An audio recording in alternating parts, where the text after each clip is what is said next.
Ashanti region, Western region, Eastern region, mainly are the parts where Galamsey is there.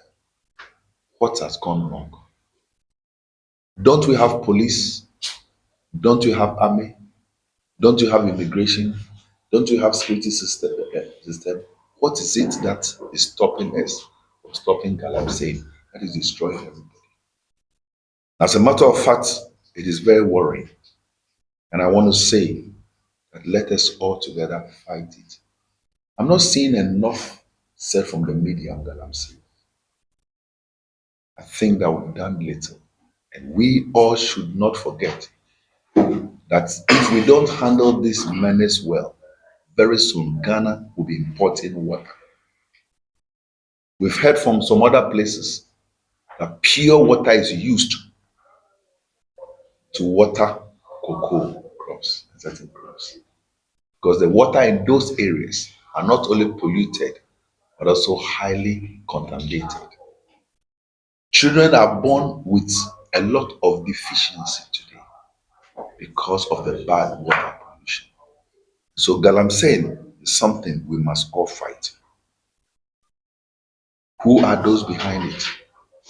And why is it that we don't seem to have a solution to it? I think all of us must come together in what I call a massive united front to fight galamsey.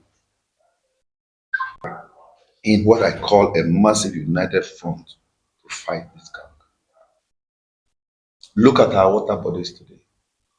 If any of you have seen our water bodies, when we're little, we could drink from every river. Today, you cannot drink from the river. Not only is the river turned brown, but it's also sickening.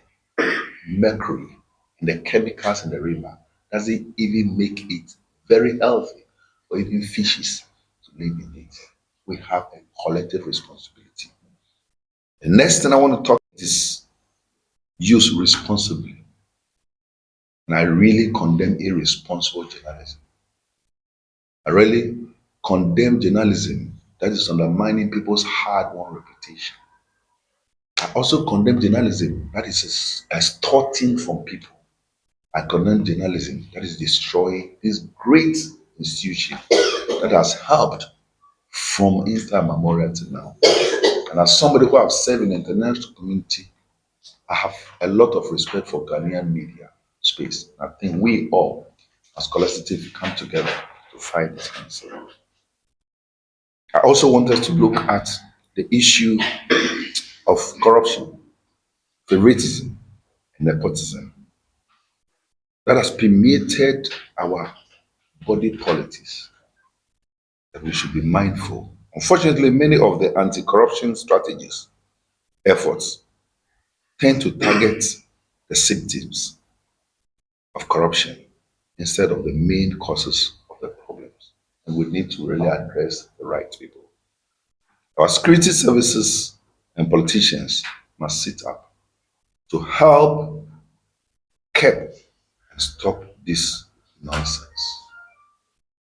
We need to address what is preventing men and women from feeling strong conviction that they are Ghanaians.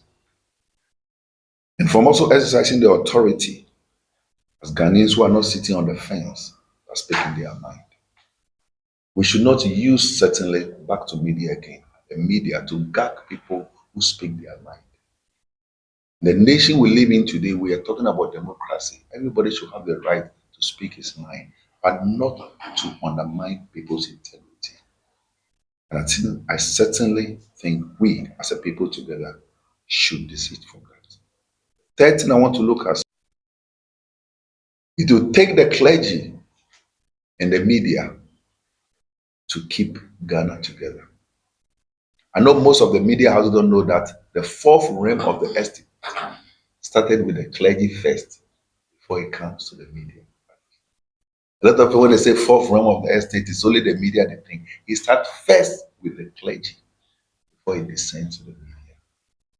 What we say, how we say it, how we approach it matters a lot.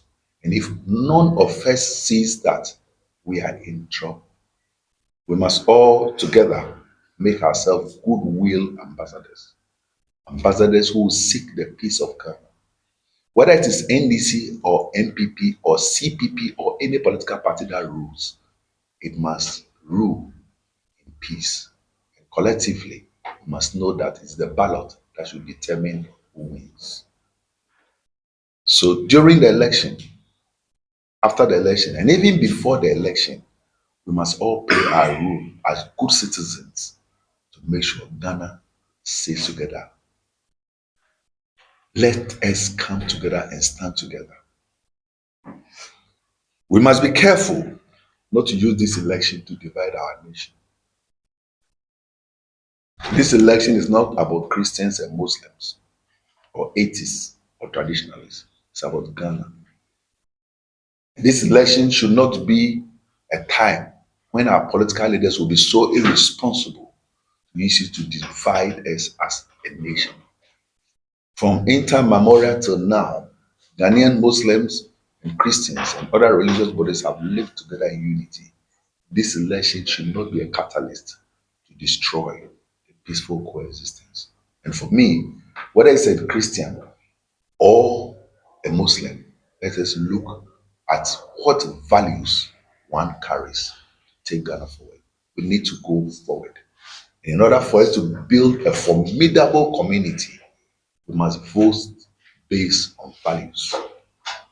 To bore you with a long message.